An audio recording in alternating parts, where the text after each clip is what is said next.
जोहार, जय हिंद दोस्तों। स्वागत है आपके अपने यूट्यूब चैनल इको स्टार भाई संतोष चौहान। आज हम लोग जो है एक बार फिर से जो है प्रोजेक्ट परख के अंतर्गत जो है जितने भी मॉडल पेपर जारी किए गए हैं सोशल साइंस के जो है उनमें जो है जो चौथा मॉडल पेपर है उसको आज हम लोग देखते हैं कि इस मॉडल पेपर में कौन कौन से ऑब्जेक्टिव प्रश्न है, वे कौन कौन से अति लघु उत्तरी और दीर्घ उत्तरी प्रश्न हैं जो एग्जाम में आ सकते हैं। और साथ में ये भी देखेंगे कि इन प्रश्नों के जो है सही आंसर क्या है। चलिए हम लोग आगे बढ़ते हैं, शुरुआत करते हैं। पहला प्रश्न को देखते हैं। मार्सिले किस देश की राष्ट्रीय भक्ति गीत है? राष्ट्रीय भक्ति गीत है तो ये जो गीत है ये फ्रांस का है। किसका है? फ्रांस का। मार्सिले किस देश की राष्ट्रीय भक्ति गीत है तो ये फ्रांस का है। दूसरा, जब फ्रांस छींकता है तो बाकी यूरोप को सर्दी जुकाम हो जाता है, ये किसका कथन है? इस कथन को किसने कहा था? तो इस कथन को जो है मैटरनिक ने कहा था। मैटरनिक ने कहा था कि जब फ्रांस छींकता है तो यूरोप के जो दूसरे देश है उनको सर्दी जुकाम हो जाता है। तीसरा देखते हैं, प्रथम गोलमेज सम्मेलन का आयोजन कब और कहाँ हुआ था? तो प्रथम, द्वितीय और तृतीय गोलमेज सम्मेलन जिसका आयोजन लंदन में हुआ था, प्रथम होता है 1930 में, द्वितीय होता है 31 में और तृतीय होता है 32 में, 1932 में। तो बात हो रही है प्रथम गोलमेज सम्मेलन की, तो इसका आयोजन जो हुआ था वो लंदन में हुआ था, 1930 में हुआ था। चौथा देखते हैं, गांधी जी ने सविनय अवज्ञा आंदोलन का आरंभ किस कार्य से किया था? तो उन्होंने जो है इस आंदोलन का प्रारंभ गांधी जी ने जो है इसके पहले उन्होंने दांडी यात्रा किया था। क्या किया था? दांडी यात्रा किया था।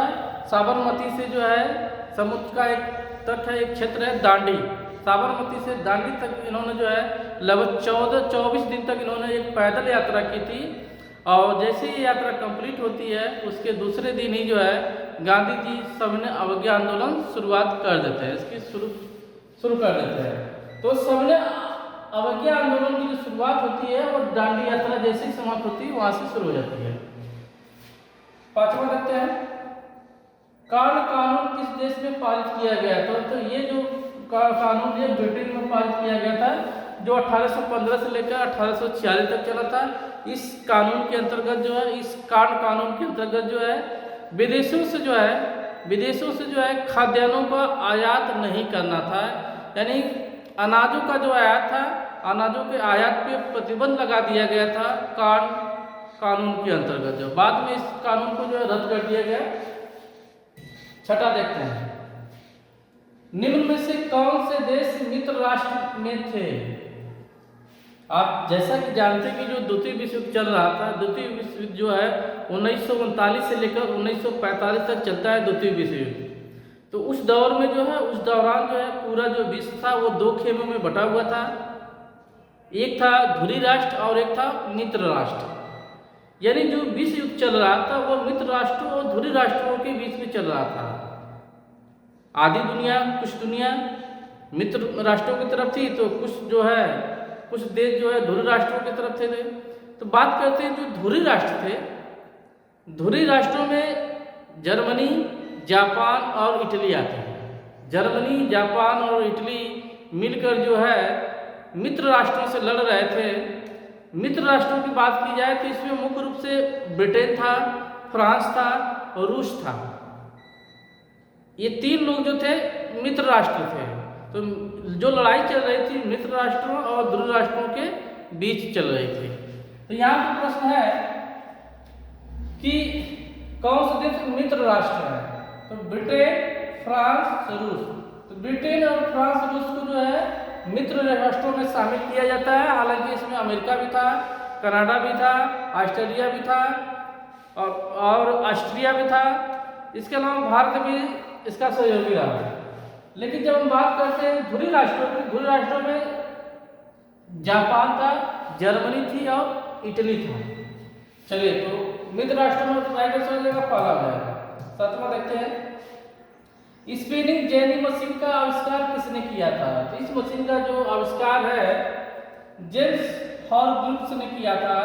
और इस मशीन का जब उन्होंने आविष्कार किया, जैसे इस मशीन का जो है उपयोग होने लगा, तो इस मशीन को लेकर जो है यहाँ की ब्रिटेन की महिलाओं ने आंदोलन शुरू कर दिया और इस मशीन का जो है वो लोग विरोध करने लगे।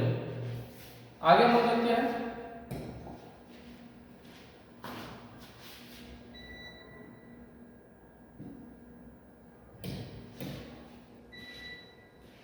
आठवां देखते हैं, निम्नलिखित में से कौन से भारत के पूर्व औपनिवेशिक बंदरगाह थे?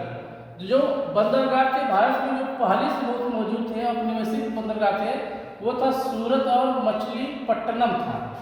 तो आठवें का आंसर हो जाएगा। नौवां देखते हैं, निम्न में से गुलामगिरी के लेखक कौन है? तो गुलामगिरी के जो लेखक है वह है ज्योतिबा फुले है। ज्योतिबा फुले है। तो नौवें का आंसर हो जाएगा।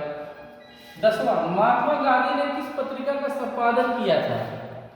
कॉमनवेल्थ, इस पत्रिका संपादन तो एनी बेसेंट ने किया था। यंग इंडिया, यंग इंडिया जो पत्रिका थी इसका जो संपादन जो है गांधी जी ने किया था। बाकी जो बंगाली पत्रिका है सुरेंद्रनाथ बनर्जी थे और जो बिहारी पत्रिका थी इसका संबंध जो उमेश चंद्र से था। तो प्रश्न पूछा जा रहा है कि गांधी जी ने किसका संपादन किया था? तो यंग इंडिया का किया था। 11वां, किस राज्य में काली मृदा मुख्य रूप से पाई जाती है? तो महाराष्ट्र में जो है काली मृदा जो है मुख्य रूप से पाई जाती है। तो 11 का ख आंसर हो जाएगा। 12, प्रथम अंतर्राष्ट्रीय पृथ्वी सम्मेलन का आयोजन किस वर्ष किया गया था?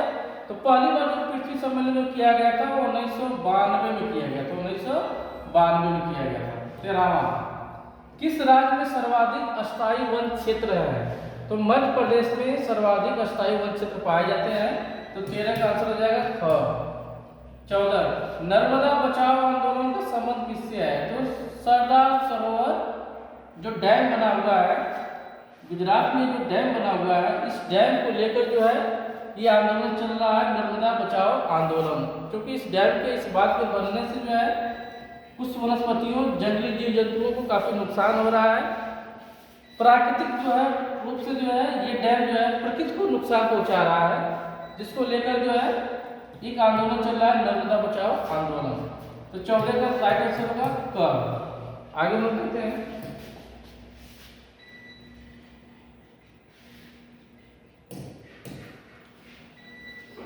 15, जल दुर्लभता का कारण है? बढ़ती जनसंख्या की बढ़ती आवश्यकता, बढ़ती हुई जनसंख्या को सबको जल चाहिए, सही बात है। जल का असमान वितरण भी सही तरीके से नहीं है भारत में। जल संरक्षण भी नहीं हो पा रहा है। इनमें से सभी, तो राइट आंसर होगा इनमें से सभी।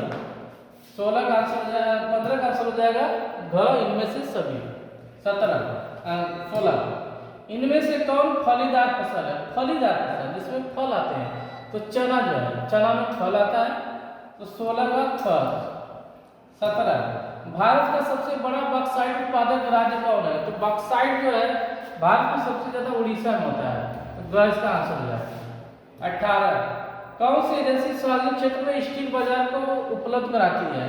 तो जो सेल है steel authority of India limited, जो कि एक भारत की कंपनी है, ये सेल जो है भारत में जो है बाजारों में जो स्टील उपलब्ध कराती है। आगे 19, सबसे लंबा राष्ट्रीय राजमार्ग कौन सा है? तो सबसे लंबा राष्ट्रीय राजमार्ग जो है वो NH7 है, नेशनल हाईवे 7 है। आगे हम लोग देखते हैं।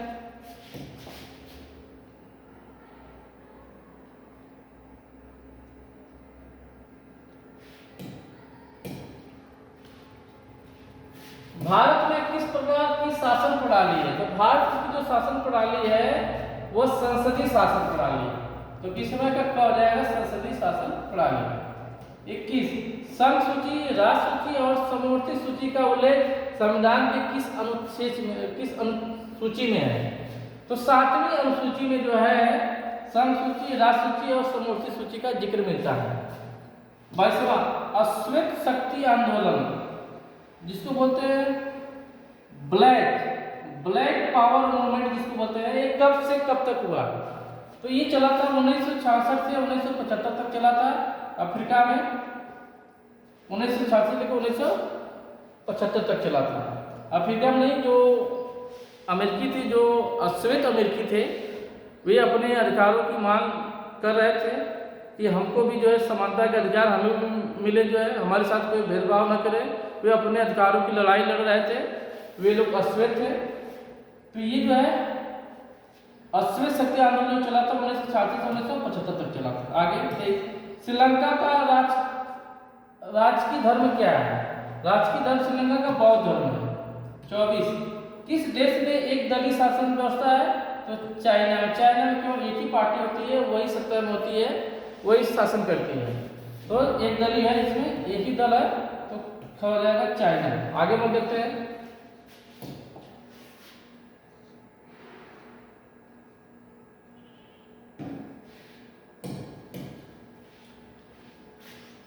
पच्चीस देश का आर्थिक विकास किस कारक पर निर्भर करता है? जनसंख्या का आकार, वैश्विक स्थिति, अन्य देशों के साथ सहयोग, उपयुक्त सभी। राइट आंसर का उपयुक्त सभी। आर्थिक विकास सभी पर निर्भर करता है। 26 किसी देश का विकास किस आधार पर निर्धारित किया जाता है?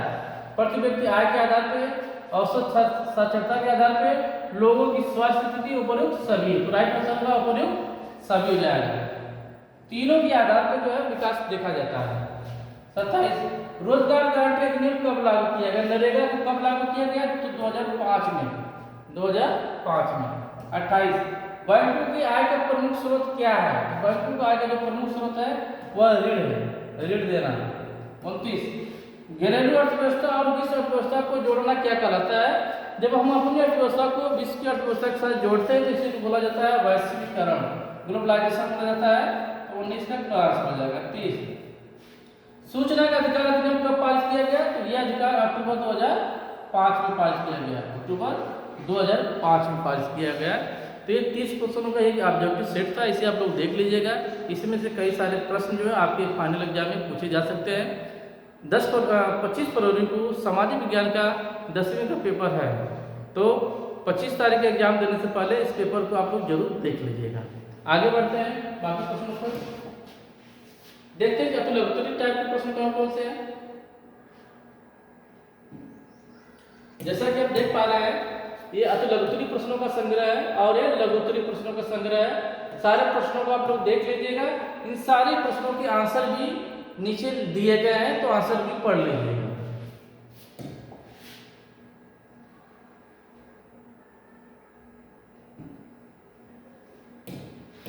ये है दीर्घोत्तरी प्रश्न। ये दीर्घोत्तरी प्रश्नों का एक समूह है। सारे प्रश्नों को आप लोग देख लीजिएगा। एग्जाम में इनमें से कुछ प्रश्न आ सकते हैं और इन प्रश्नों के उत्तर भी नीचे दिए गए हैं। उत्तर को भी अच्छी तरह से आप लोग पढ़ लीजिएगा। चलिए हम आंसर आपको दिखाते हैं। जो ऑब्जेक्टिव प्रश्न था, ऑब्जेक्टिव प्रश्नों के ये आंसर यहाँ पे सामने दिए गए हैं। जो 30 प्रश्न ऑब्जेक्टिव थे, सबके आंसर यहाँ पे है। जो अतुलग्तरी प्रश्न है, अतुलग्तरी प्रश्नों के आंसर है। मैं एक एक करके जो ऊपर करते जा रहा हूँ, आप लोग वीडियो जो है पूरा आंसर आप लोग पढ़ लीजिएगा, याद कर लीजिएगा। एग्जाम की दृष्टि से बहुत ही इंपॉर्टेंट सेट है, ये पूरा तैयार कर लीजिएगा। मैं पूरा जो है एक एक करके आपको दिखा दे रहा हूँ।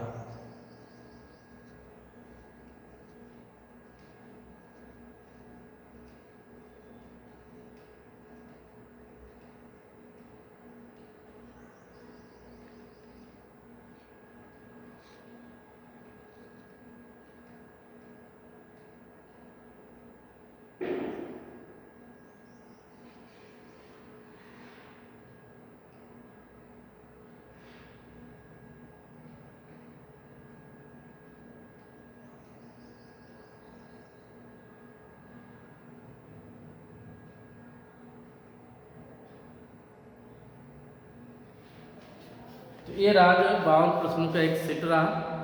फाइनल एग्जाम देने से पहले जो है सभी मॉडल पेपर को आप एक बार जरूर देखिएगा। आज के लिए इतना ही। वीडियो कैसा लगा कमेंट बॉक्स में हमें जरूर बताएं। धन्यवाद।